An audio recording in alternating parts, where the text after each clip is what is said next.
Hello, welcome to another edition. Oh my god, this is going to be one of those shows, isn't it? Welcome to another edition of Shoot Defense. I'm your host. I've got Rhodri and Steve here. Gentlemen, how are we doing? Good evening, Stel. Good, you? Yeah, very good, mate. Very good. I'm very excited about this show. I was a little bit despondent about 5 minutes ago, but then Rod came on and he started going off on one, so I figured, yeah, so let's just get this one started because I'm amazed you're so happy being the bottom of the league. I'm amazed. for Well, what? carry The on now. FPL? I'm a 5-team league. Come on now. Mr. Marathon, not a sprint. Relax. Yeah, there you go. There you go. Relax. You're listening. You're listening. I'm just throwing it out there, Steve. You're listening. Taking notes. Okay. Don't count your chickens, mate. Don't count your elves. Long way. I guess you're all right then. I guess you're happy. Yeah. Happy, yeah. Yeah. I'm okay. All right. Yeah. Just about. All right. Okay. Let's get this over and done with. Leeds United went to Stamford Bridge and they lost 3-2 to Chelsea. And people were saying, "Oh, this reminds us of the 70s," because there were lots of people arguing, and it was nothing to do with the 70s. It had nothing to do. It didn't seem like the 70s at all. But Steve, we speak about Leeds United quite often and their defensive frailties. And before we discuss Chelsea, because they're another team who obviously we need to get into, so to speak. The goals that Leeds conceded, 2 penalties and 1 goal from Mason Mount. I don't want to talk about the penalties just yet. I want to talk about Klick's performance. And the reason why this guy is so, important in this discussion is that not only did he concede the penalty that led to the winner, his positioning for Mason Mount's goal. If I'm Marcelo Bielsa and I could speak English, which he clearly can, maybe he needs to speak whichever language Klick is from. I don't know, is he German? I don't know where he's from. I would say to him, Signor, like, what the hell are you doing giving Mason Mount 5 yards unmarked? He stood, it was statuesque. He might as well been the Berlin Wall. Well, yeah. But I heard Connor Cody on Match of the Day 2 a couple of weeks ago exposing Leeds that they, follow people all over the pitch. They lose shape quite comfortably whilst they're chasing the opposition around. They don't pass players on. Centre half swap over, which is so rare, and follow their man where normally, almost to a man every partnership, if a centre forward runs across and there's only, one up front, you're passing him on to the other one, but they follow him across, and you can imagine that man-to-man marking, chasing people around, at times will be at their benefit still, but a lot of times will be at their cost, if only the fact that they're doing too much running. Sorry, Klick is Polish, so he'd be called a kurwa. Anyway, that's another story for another time. So let me get this straight, Steve. Leeds, a team that, as Lampard said so famously last season, that we keep mentioning, if you outrun Leeds, you're going to win the game, right?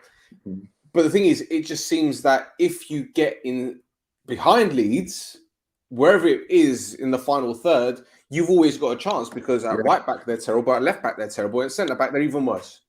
Yeah, well, I've said on your show, Stel, I think they are unruly, and it caught the Championship, it caught fire, in fairness, and then that first season bounce, albeit without supporters. I'm expecting them to go down through injuries and not being in a sensible structure as a defensive unit and doing far too much running. And I think the Christmas period will really find them out. And then the second half of the season, I think they'll be rooted in the relegation spots. So Leeds go goal up, Chelsea equalise. Then Chelsea go 2-1 up. And then Leeds get an equaliser of their own. And then... Held up. Yeah, I think it's his first senior goal, isn't it? Yeah, really good, yeah. Right. Watched him in Wigan Youth. Very good. Bit obviously not. He's not going to be the next Wayne Rooney, as some people might suggest, but he's got those same characteristics. And in the 94th minute, Klick goes back to doing what Klick does best, and that's absolutely fucking things up for his team. He takes a swipe at Rudiger. Who, let's be honest, he's a big lad, and I think it would take a lot for him to go down. Now, there's a lot of people saying he went down too easy, but let's be 100% honest. When someone kicks out at you in the 94th minute inside the penalty box, you can't blame him for going down, can you? No. It was a ridiculous All you had to do was, Rudiger was in the hold-up phase.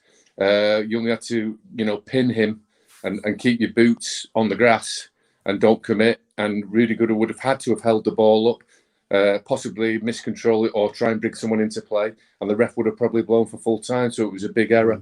But just before you throw it over to Rhodri, I'm just checking on the Chelsea how he scored. Mason Mount's first, it obviously came from the side of the box. Plus there was 2 set plays. So just checking, that's what happened, isn't it? Yeah. Side of the box and 2 set plays. Just everything we've been saying the last 2 weeks on the show. Yeah, out wide, put it in the box, wait for someone to get there. Yeah, and 2 set plays. There you go. That's why they won the game, but that's why they won't win the league. Don't score enough different goals. It's an amazing pattern that's emerged, isn't it? Yes. Rod, Chelsea defensively have been shambolic the past couple of weeks. They conceded 3 against West Ham. They conceded 2 against Leeds. They conceded 3 against Zenit St. Petersburg, albeit in a Champions League game, which, all right, they didn't have to win because they were already qualified. That being said, surely it's a cause for concern because it seems that regardless of what 3-man partnership they have and whether they change the goalkeeper, they look like they're conceding goals left, right, and centre. Christensen doesn't look like the same defender as he was at the beginning of the season. I don't know whether it's because they've offered him a new contract and he's settled. Then you got Rudiger. No one knows what's happening. They just offered him a new contract. So I'm believing that they're all up for new contracts, aren't they? I thought so. I thought most of the back four, Asqueta, Rudiger and Christensen. Rudiger, Christensen, and Silva. Yeah.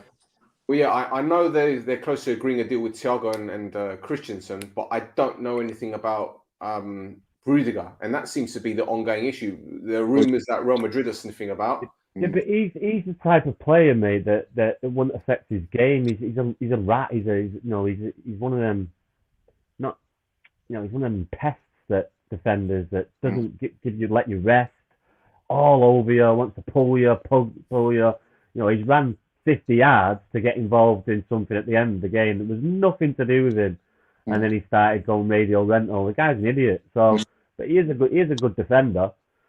But they need to sort that out. But like I said, I think last week, Chelsea. He's been at Chelsea now for years. This is the Premier League. Coaches are going to get onto Chelsea how they play it and try and stop them doing what they're doing and try and score more goals than they did last year, and they're doing that at the minute. So, yeah, it's obviously a problem. We need to sort it out because if you're leaking goals, we've seen that at Man United in the last couple of months. You're leaking goals, you've got no chance to win. But if you keep clean sheets, you've got every chance to win with a penalty or whatever. And Chelsea do get a lot of penalties. So we said they're in the box a lot, in all fairness, but I just don't think they ever go in through the front middle of the penalty area, which limits the amount of goals they got. And I don't know what you think, lads. Just throwing it to you, but there's. And I'll go to as soon as Lukaku's back up and running. I'm sure that they'll start, beating the lower teams. But I'll say again, he struggles against the top 6, and that's the mini league that they need to win. Chelsea, Liverpool, City, Chelsea. If you don't win that mini league, whoever wins that mini league is going to win the league. And City in the spot of the minute because they beat Chelsea comfortably.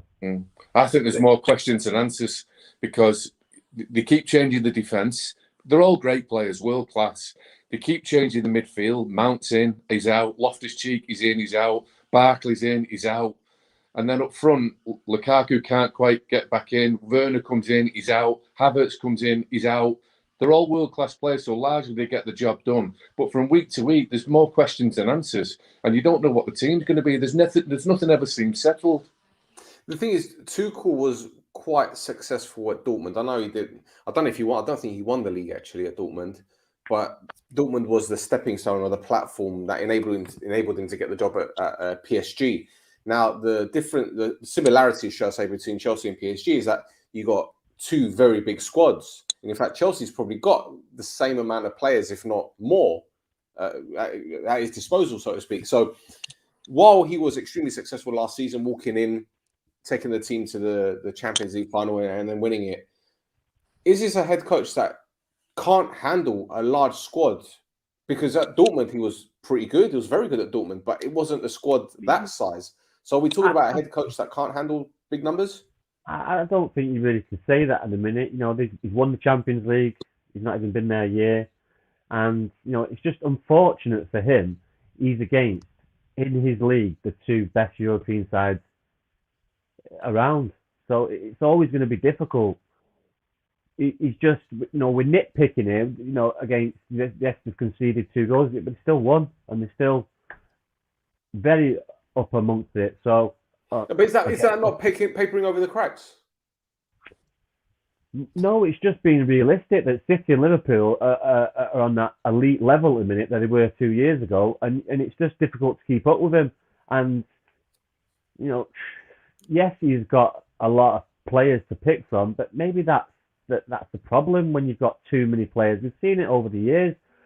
The teams that win the league, usually you play the same 11 unless you get an injury. Liverpool did it a couple of years ago. And City almost did it last year. So, and keep changing and switching and changing. You can't get, as a player says, you can't get any rhythm and any form. So, I agree. And as a player, you want to play every week. Where City, they seem to have that formula now, where he knows the team, he knows who he can play, who he can leave out. And same with Liverpool. Liverpool almost have the same 11 unless someone's injured, but last couple of weeks, Origi's come in and done a job for him, and some others have come in and done a job for him. So it's just difficult to deal with, like I say, City and Liverpool on that elite level at the minute. Yeah, but 1 clean sheet in 6 league games. No, I know it's a worry, but they're still winning most of them games. So yes, it's a worry, but it'd be more of a worry if you're losing them. I think it's fair to say they're doing everything that they are to be what we think they'll be, which will be 3rd in the Premier League and go deep in the Champions League, which is outstanding. But I think Rhodri's, I'm agreeing completely. To win the Premier League, they're showing too many inconsistencies, whether it be selection, goals against, whatever. They're winning games, but it won't be enough to get the top spot, in my opinion. Mm-hmm. All right. Well, let's talk about the team that is top of the league. That's Man City. Let's not forget, sorry, Stel, the game that they did lose, it was a freak goal. It was a fluke, wasn't it? It was a cross. At West Ham. And they ended up losing. Yeah. Yeah, but they drew with Burnley at home. City have played them off the park.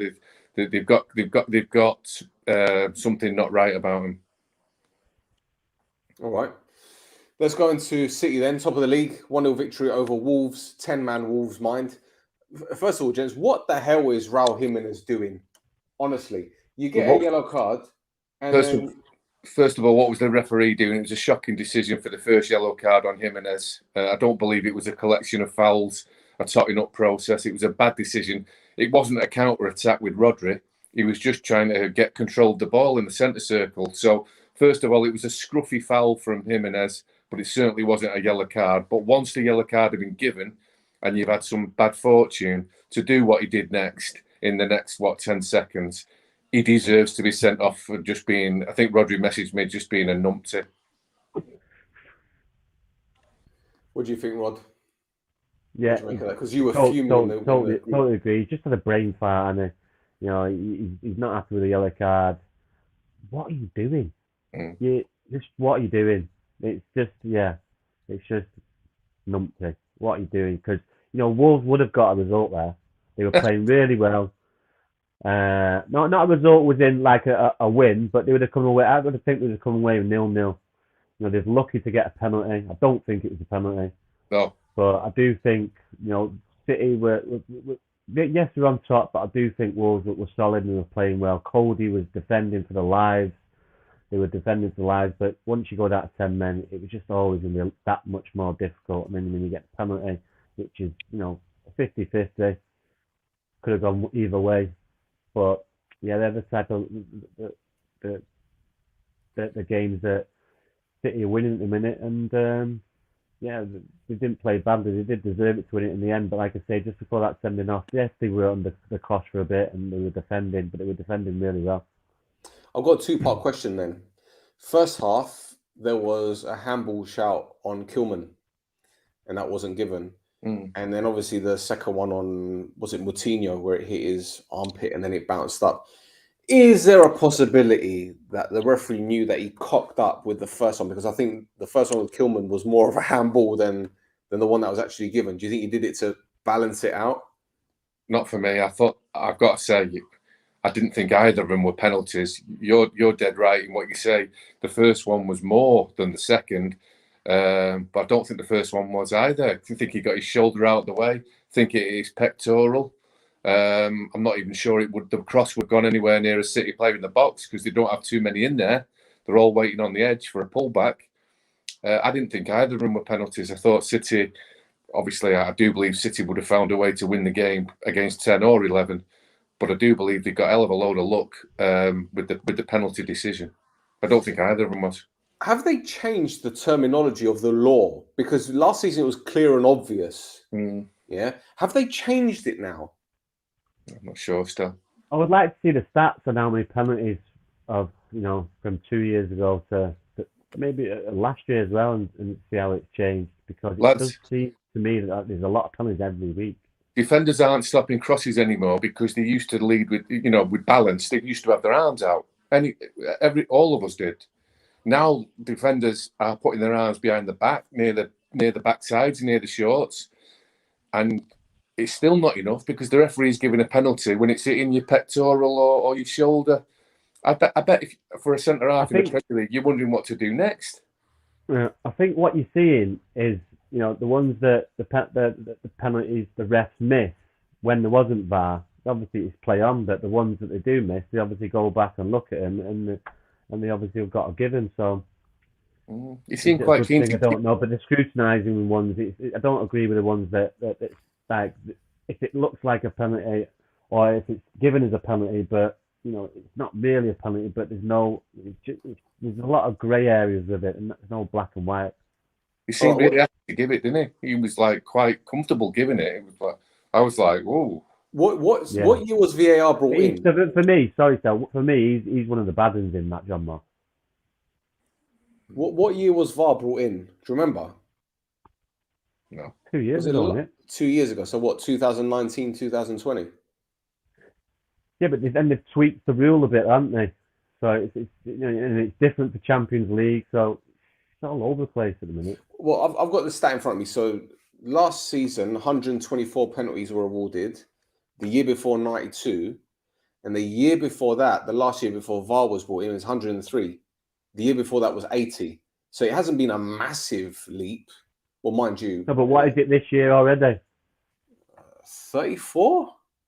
Oh, is that all? Yeah, 34 so far. All right, so we're only a third through, so if there's another 34, we're only looking at 102 again, so yeah. So yeah, I don't know. But as you said, they keep tweaking the rules, so anyway, it is what it is. It is what it is. But Rod, you got something to say about Jack Grealish, don't you?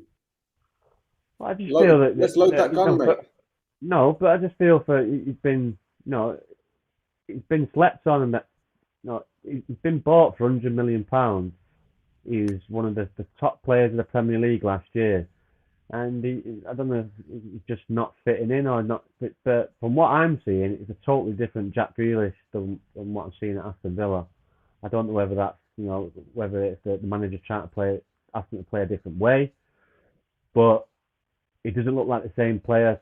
Raheem Sterling and Stes mentioned when Foden or Sterling play on the left, it's far more potent and far more dangerous in my eyes. So yeah, it's go back to Paul Pogba, £90 million, doesn't play, and everyone's on his back, where Jack Grealish seems to be getting a free ride. So I just think that you just need to keep an eye on and not be slept on, because it's a lot of money, £100 million, and City have got away with it after a few years of spending money on these players, and they don't turn out. I'm not going to mention names; it wouldn't be right. But everyone's done it. I'm sure United have done it, Liverpool have done it. But £100 million, it's a lot of money, and you'd expect for £100 million player to be an impact straight away, and he seems to be struggling. And for £100 million player, that shouldn't be happening. So is it the price tag or is it the system that's affecting him? A good question. The way he plays doesn't. I knew it straight up. We said it at the start. He takes too many touches, and sit here, quick, boom, boom, boom. And, by the time he's had 2 or 3 touches, the defence are back in shape, and where Sterling and Foden seem to be, there's always balls going across the box, tap-ins, that, yes, it's happened to Grealish, and he's not putting them away, so that's a problem as well. Stead mentioned that, so, if you're getting these chances, you're not putting them away, just need to keep an eye on it. I do like Jack Grealish, so I hope it works out for him, but, £100 million player, it's a big price tag, and he should be performing. Especially in the champion side of Manchester City as well. Well, he's keeping that Riyad Mahrez, isn't he, effectively? And Mahrez is probably City's most... Well, Mahrez for me is usually on the right, though. He would play on the right. It was Foden or Sterling. And what I've seen, Sterling was just dangerous. Just constantly dangerous. I don't see it. I haven't seen that once for Jack Grealish. And Foden, Phil Foden, he's a top player and he's dangerous as well. So, he's got an array of riches there, but, I don't think Pep's the type of person who's pressured him to play someone because of the price tag, but, he's got to start performing because what I'm seeing, it's not great. Steve, have you got anything to add to that with Grealish? No, I think the manager's giving him time to develop. Possibly suggesting it took Gundogan 18 months, to settle to be the brilliant leader player that he is. The barometer for me, lads, you two as Reds, I don't think the manager admits it because we think he loves the Champions League. But in terms of selection, I think he picked his best possible, strongest team from Manchester United away because it means so much to everybody. And Grealish wasn't in the team. So for me, that showed me where Grealish is at. But of course, he's had a little injury and he's had games since. I do believe that Manchester United and their huge worldwide fan base believe that Paul Pogba is a leader and they need him, so they feel let down by him. Grealish, despite the 100 million, City don't rely on Grealish because we've got a dozen players that can take us forward.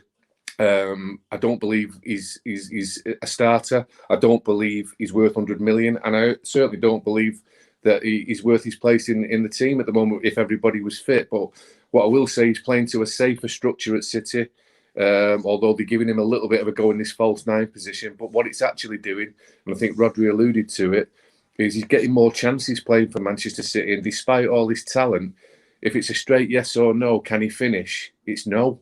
And what he's doing now when he plays for City, he could have got 4 against Watford in the first half alone. He could have got 2 at weekend, and he's not a finisher. So I think that is actually, he's getting more chances in this amazing team, but it's exposing his weakness, and he can't finish. And I think that's highlighting a little bit of pressure that goes with the £100 million price tag that he should be doing better. There we go. Well, but he's a quality player, so you'd expect him to be able to adapt. So, like Ted says, you've got to give him time. He's not played in the Premier League, so you'd expect him to have more time, but not 18 months. Not for Jack Grealish. But City win because obviously they win the game mostly.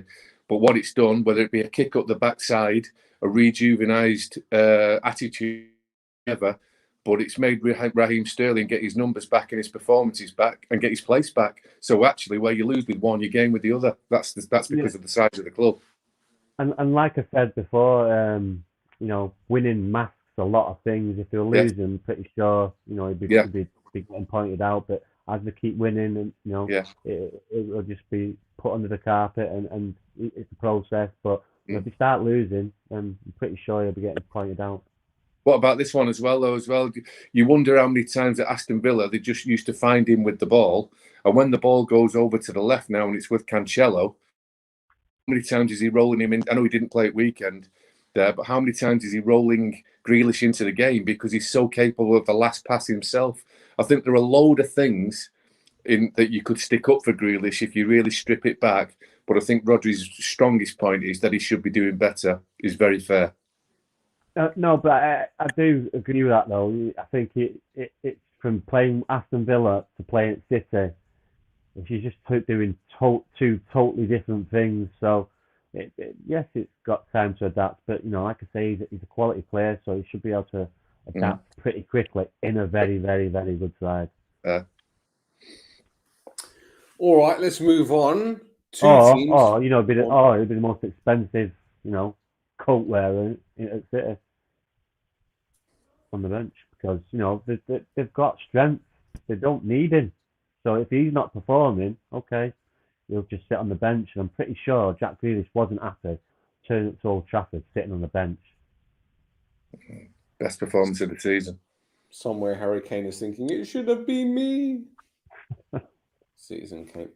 No, but Harry Kane kind of fits City though. Well, he's a He's striker. a goal scorer. You think if Harry Kane gets them 4 chances he's missing, he's scoring 2. He's scoring at least 2 out of 4, if not 3 out of 4. So there's a difference. They need Harry Kane. They don't necessarily need the Jack Grealish on the left. I'm talking about a vanity signing here. No, I'm just he's a quality player. He'll fit in. It's just going to take time. But £100 million player. Come on, the clock's ticking. Yeah, true. All right, let's talk about 2 teams that got absolutely hammered this weekend. Southampton lost 3-0 at Arsenal. To be honest, guys, I didn't watch that. I had no interest in it because I was reading the timeline and all of a sudden Arsenal were title contenders, apparently, according to some of their fans. But Leicester City. Hey, you're laughing. Are you going to stop laughing in a second? Leicester City walloped. That's up there with part of that. So. Leicester City walloped Newcastle. Eddie Howe's Newcastle. Wouldn't have happened under Steve Bruce. I don't know. Leicester City without Jamie Vardy. And people would say to me, Newcastle lost 5-0 to Leicester a couple of years ago. Well, yeah, because Jamie Vardy was playing. Jamie Vardy didn't play in this one. No Vardy, no party. 4-0 Leicester. My goodness. They'll be begging for Steve Bruce to come back and tighten everything up too. Apparently he bored the life out of them and it was a rubbish style of football. They ousted him, got him away. They've obviously, trying to go down a different route and put some coaching into it and breathe life into it. They're going to wish Steve Bruce was back and finishing 13th or whatever it was. Joe, Eddie Howe said the scoreline was really harsh, but judging by that second half, it was harsh on Leicester because it should be more. Yeah. Go on, Rod. No, they can't wait. They can't wait till January comes quick enough because, yes, he's a decent coach, but so is Steve Bruce, and he's not a miracle worker. So you need better players in, quality players, and even that's not going to guarantee it because they are in the muddle at the minute. They're going to have 18 games and overpay for a load of players like City did at first. They've got 18 games in the middle of a season to get out of the bottom 2 probably. And Stel touched upon it there. If you're leaking a lot of goals, is it going to be just become a shootout? Then you better be getting top quality players in January because if it comes a shootout, then they're going to struggle. So and if Callum Wilson doesn't score, who does? Yeah, so they're probably going to have to get at least 3 quality players in January, and like I say, that might not even save them because I'm going to say, Rod, say like they got Trippier, Tarkowski, and Lingard. Bearing in mind what position we think they'll be in January, just say those 3 targets all come off. They probably overpay for all 3, huge contracts, and there'll be, 18, 19 games left. Is it still enough? I think yes, because Trippier gives you quality down the sides, or you get a lot of balls in. Lingard is another person who, once fit, we know in the Premier League he'll score goals. So, and who was the other one? Kieran's not playing for Atletico Madrid. Lingard's not playing for. No, I understand that, but he wasn't playing last year when he went to West Ham, and look what happened. He was a player for West Ham, so there's evidence that he can do that. Yeah. And I'm pretty sure Trippier is a top pro, and England's professional, England international, so I'm sure he could get up to speed within 2 or 3 weeks. So yeah, but the thing is, Lingard went to West Ham, who could defend. No, I understand that, but I know, but it's becoming a shootout, so you need people who's going to score goals as well. So I'm just having evidence of Lingard. You give him the chances, he will score goals. Yeah. You've seen it last year with West Ham. I agree with you. And lads, what about this Willock? He seems to be playing deeper. But when he came on loan last year, he was deadly. He was awesome. You were almost, every time Newcastle scored, your goal alerts, you were expecting it to be this Willock. Where have his goals gone? Is that Aubameyang effect? Signed the contract. Nice one. Could be. Sorry, Stel. No, the thing is, I think the saving grace for Newcastle at this moment in time is that they're not like adrift. They're still, what, 2 or 3 points away from getting out of the relegation zone. So it's not impossible. And the teams above them, like as we saw with Watford losing to Brentford, we saw, Norwich. Burnley drew, Norwich lost, Southampton, as I mentioned, lost, and Leeds. You know, even Everton could get sucked in there, man. They're on 18 points. It's only 7 points. You can look at it though, Stel. If you look at it, Stel, you look at the team. Everton have got enough to pull out of it. The other teams haven't. They've got enough quality. You think? But there doesn't seem to be any harmony at Everton. It's one of them that the terraces, the boardroom. Well, how long are we going to give Benitez? How long do you think he's got? It seems like there's a melee. That doesn't seem to be working, does it? And what, other than get old, what has happened to the rush of blood of him now, Seamus Coleman? He's been a really top player in the Premier League for 10 years. Every time I watch the highlights, now he's doing something rash. He's under pressure, isn't he? Oh, is he? Flipping heck. Seamus Coleman. Oh, well, I'm the manager, but Seamus Coleman is doing something daft in every game where I don't think he's hardly made a mistake for 10 years. Yeah, 33-year-old right back though, mate, with the injury record. Richarlison being subbed off. He's doing madhead things though now. Yeah, Richarlison being subbed off. Throwing his toys out the pram. Rhodri, did you see that? Oh, he's done the manager no favours there, Richarlison. He's had to come out and talk about the calf strain. The highlights showed Richarlison in play, rubbing his calf and grimacing in play. When he goes off substituted in the bench, the first thing he does is puts his sock down and he's like looking at his calf, probably just about to ice it. So he's obviously not fit, but when he got substituted, he gets the bottom lip out and pretends that he's been upped. So Benitez explained it perfectly. I thought the player did the manager no favours at all with his behaviour. No. So Benitez's head is on the chopping block. Nearly. So that's not yet. Yeah, nearly. But not yet. It's just a shame because he's another good manager, but it's just the circumstances. It was never going to work there. Liverpool, Everton. It was just never going to. It's like George Graham from the Spurs. It just doesn't feel right. Yeah, City. It just doesn't feel right. Yeah, I'm with you. Yeah. Any word on Southampton and Arsenal? Arsenal without Aubameyang won the game. I think that's it for the Gabonese striker, isn't it? He's probably going to be out the door soon. He was getting a new tattoo, wasn't he? Ah, there you go. Nice of him. Photograph with Piers Morgan. Lovely, But this is something that we were speaking about the other day about him. In fact, I put out the tweet. We were talking about his disciplinary issues from last season, what he was doing at Dortmund, and right on cue, a couple of days later, doesn't show up for training or turns up late, and the guy just doesn't give a shit now, does he? Let's be honest. I think fair play to Rhodri and fair play to Arteta. Rhodri called it out 2 weeks ago and 1 week ago. You can't have that behaviour. You can't carry that. He's your captain. He's your highest paid player. You've got to stamp it out. You've got to do something. But you can't have that. So that was Rhodri calling it out. But fair play to Arteta. He either watches the show or he's got the same idea. But fair play to him. He's ironed him, and the team have responded. So I think it's a good news Arsenal weekend. But the thing is, mate, don't forget, when Arteta got the job, we said the first thing he needs to do is get rid of all the bad eggs. Guendouzi went, that little shit that was kicking off at Brighton. Remember that when he was having a row with Molpe? He got rid of him. He got rid of Ozil because he wasn't pulling his weight. And now this one, the trifecta. And it seems, okay, I know it's only one game, but it seems like a more harmonious Arsenal. And granted, they've still got their issues, but it's one step at a time.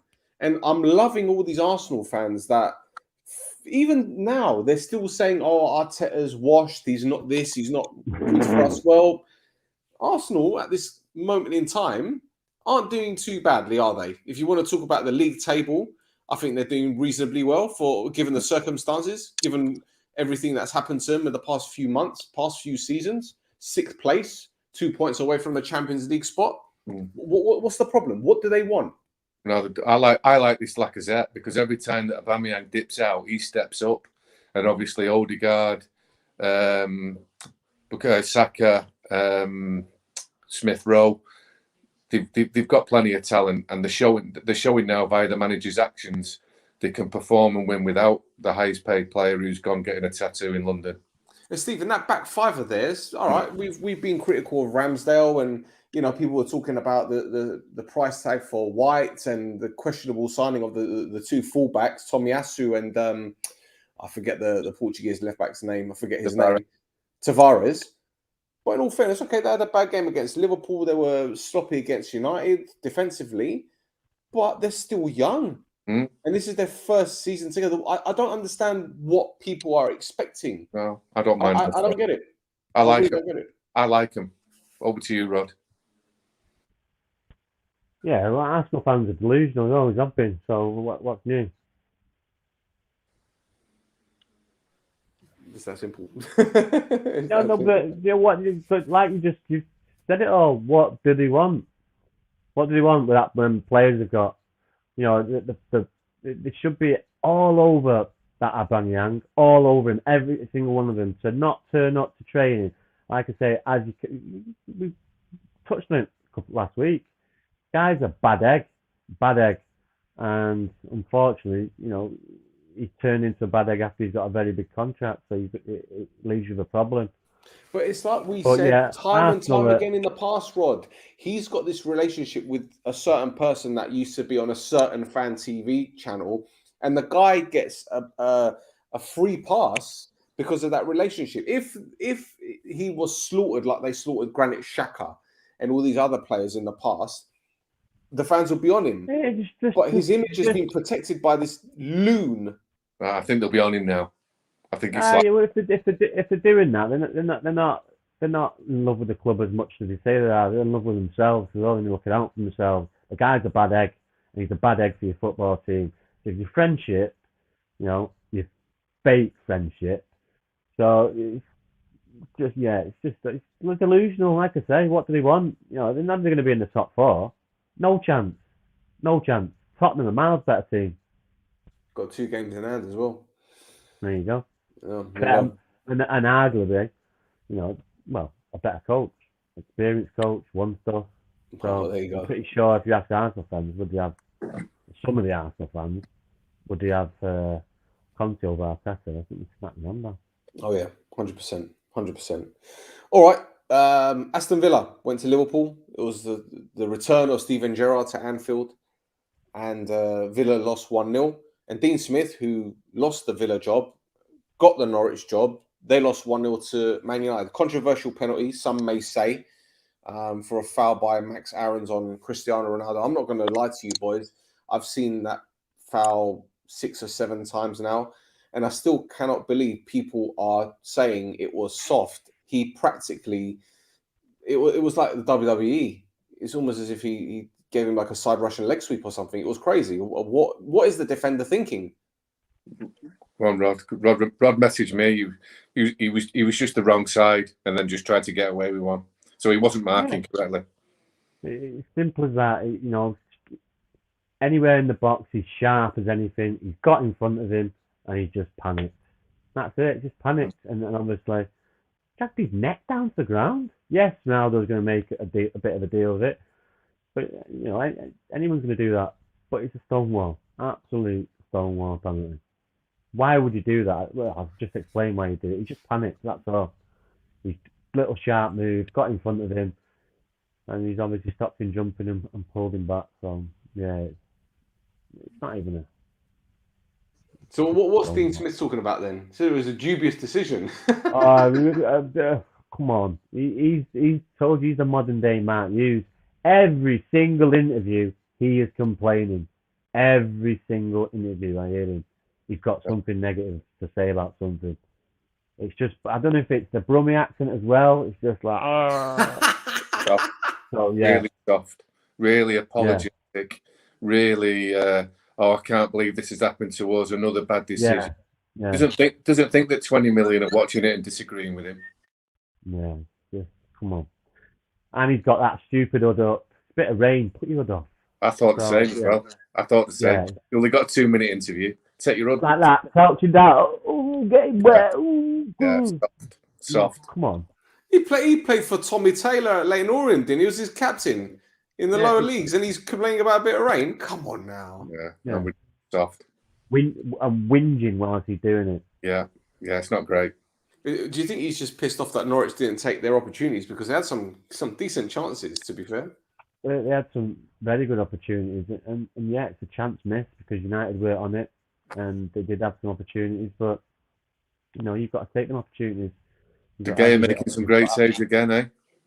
Yeah, De Gea saves you'd expect him to make, but still very good save. Great save. Am I the only one that's not convinced with this 4-2-2-2 system? Well, it's been used twice already tonight, but whilst he's got victories, it's not exposed still. I think nobody's convinced.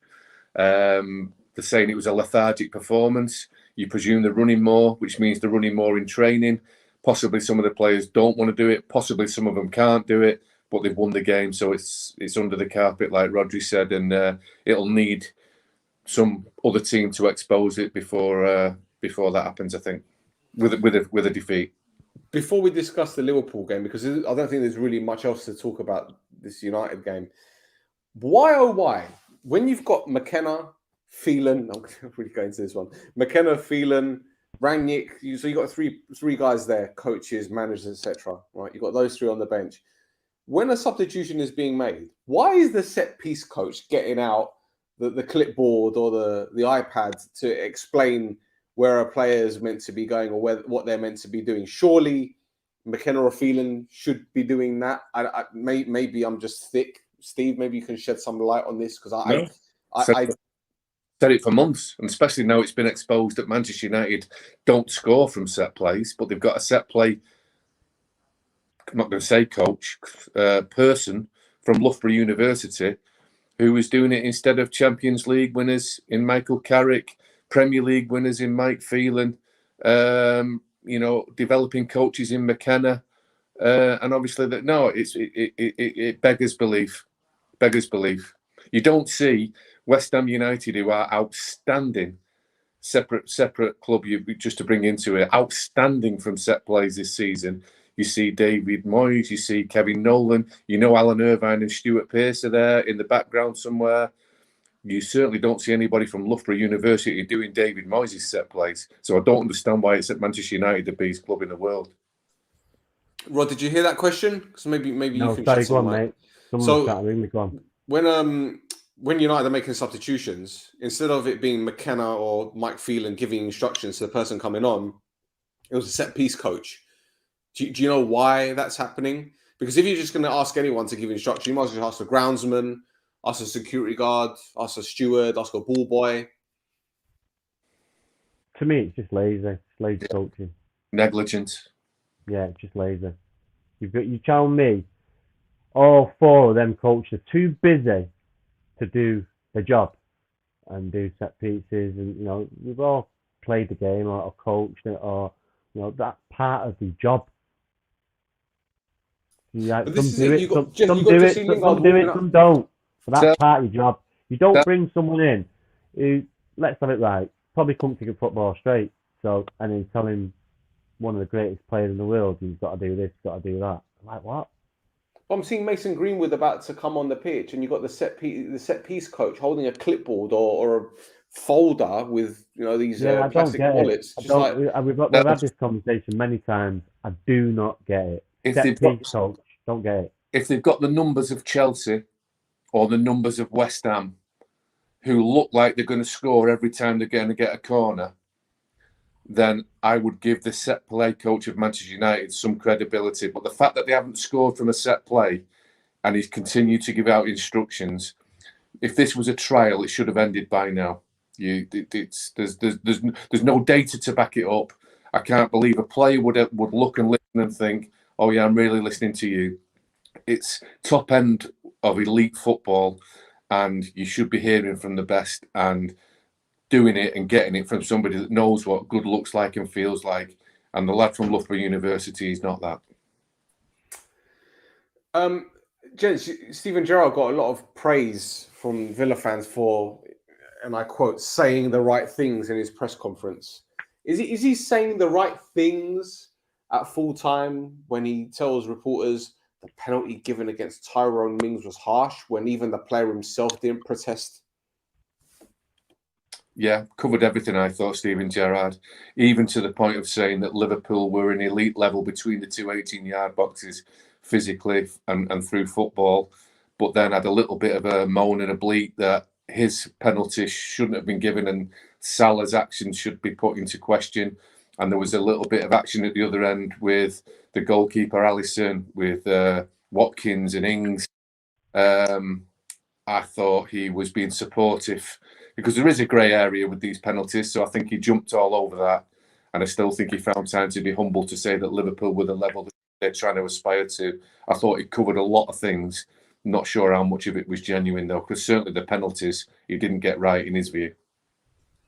Looked like one-way traffic to me on the highlights, but, as I said, highlights can be very, giving you a full sense of security, so to speak. Was it one-way traffic? You guys remember? I don't know. Yeah, for me it was. He was smart though, Gerrard. He talked about how well they've done since he's come in. He put a message right into his own dressing room. Proud of the players, the effort they've put in since we've come in, the wins that we've collected. We could have had a penalty. We shouldn't have had one against us. He's just keeping the fans on side and the dressing room upbeat, knowing full well that Liverpool pumped him, but it was a narrow scoreline, in my opinion. Okay, so is there a risk that he's going to become a bit of a soundbite manager? Remember how David O'Leary was? We're a young team. Do you think he's at risk of doing that? Even though don't get me wrong, he's obviously proved himself. He's experienced in the game, so he's going to have all them sound bites ready to go. But I've seen him talk in the Rangers. He talks pretty well. Mm. I've said it before and I'll say it again. I've always liked Steven Gerrard. The guy's a winner, so he obviously wants his team to win. But he's just telling the truth. Liverpool are miles apart, and he's probably buzzing to go away from a 1-0 result away from Anfield. Yeah, because they did put up a fight, but it was a fight they were never going to win. Yeah. Well, boys, can't really think of any other game to discuss. I mean, we briefly touched on Crystal Palace and Everton, Burnley, nothing really to talk about. Brentford 1-2 against Watford, which is a big win. But I just wanted to sidestep for a moment and have another Rod rant here. You mentioned Rangnick before we started the show, and Tim Sherwood's comments. Do you want to elaborate on that? You get these. There's some bad ones about at the minute, and I don't know why. Because they played the game. Yes, you know about the game. You still need to do your research, and far too many times every week, this Tim Sherwood or someone else is just saying stuff that's just wrong. Just do your research, and then you know the facts. That's all it is. It's week after week. If it's not Merson, it's Sherwood. If it's not Sherwood, it's O'Hara. If it's not O'Hara, it's Morrison. It just goes on and on. So yeah, it's just do your research, fellas. That's all you need to do. Just read a book or you've got a phone. Just do your research, because he's going on like Ralph Ragnick. No one's banged down his door. He literally said Chelsea asked him to go there 6 months ago. So just other things that he says. I'm not going to roll him off because we'll be here all night. But yeah, and he was a good player, Tim Sherwood. He won the league with Blackburn as a captain. But yeah, there's far too many pundits about that just don't do the research because they played the game, they've got the job, they've got a good agent. They obviously can't get a job in management because they failed and they can't do that. So they're doing the easy bit by going to the studio. So yeah, do your research. That's all. It doesn't matter. And just before we wrap it up, Champions League draw. Bit of a farce today, wasn't it? Is that Michael Matthews doing that? That F1 director? Is he in charge? Steve? How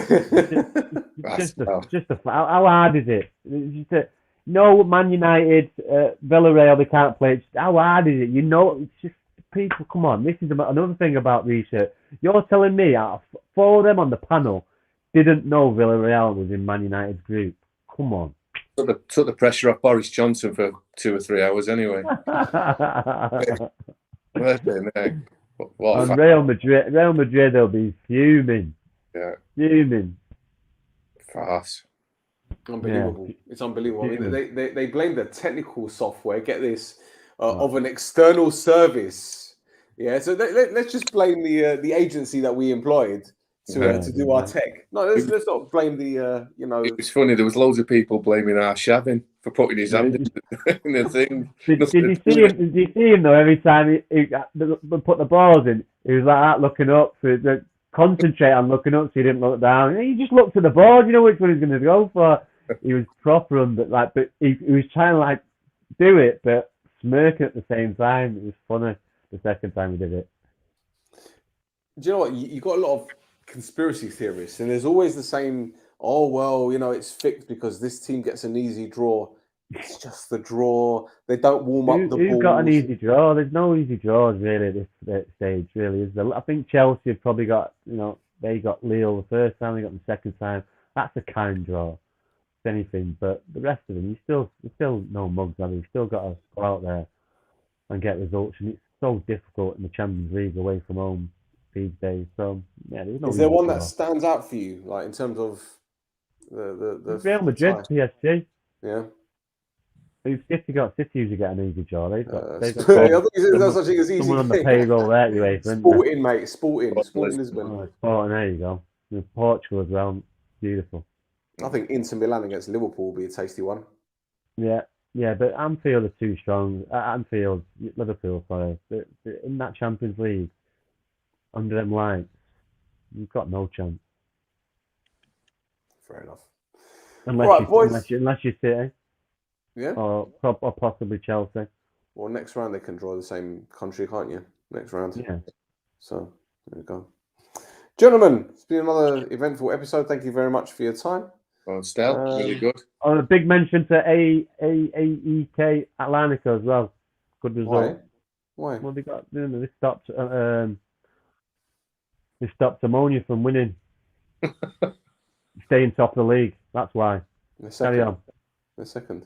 Well, above your team by a considerable amount, at least. No, don't worry. Marathon, not a sprint. All right. Yeah, relax. Correct. Relax. Okay. Just a big shout out to Larnaca. Go Larnaca. Oh, okay. I'll make sure Matt Derbyshire knows about this conversation. Yeah, look, he's gone there as well, hasn't he? That'll be an extra wound if he scored, wouldn't it? Let's just before you go. Is this Brentford game in Man United going to be on tomorrow night? No, I don't think so. No. How many players have got it? I think 2 have got it. By the sounds of it, 2 have got it, but then they've shut the training ground down and everyone's gone home, and then they'll probably test everyone tomorrow morning. But don't they travel? Brentford? When would you travel? Daytime? Afternoon? Probably get a train, wouldn't they? Brentford is a tricky place. It's over in Hounslow, isn't it? It's like Heathrow. Is it in Hounslow? Nice near Wimbledon, isn't it? Where's Brentford? Isn't it? Near Wimbledon. Oh, right. So that's not bad. Yeah, Chelsea, that, isn't it?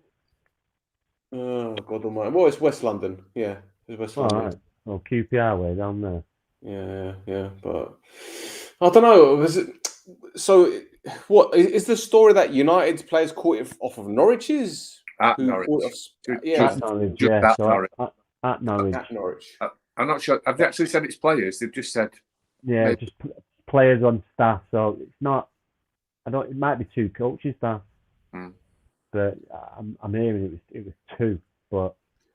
maybe that's why McKenna and Phelan and Ragnick weren't giving the instructions. They didn't get too close to the players. Maybe the set piece coach was the one that didn't have it, so they trusted him because they would get 2 meters. See, you've got it. Method behind the madness. There you go. We'll be back next week, boys and girls.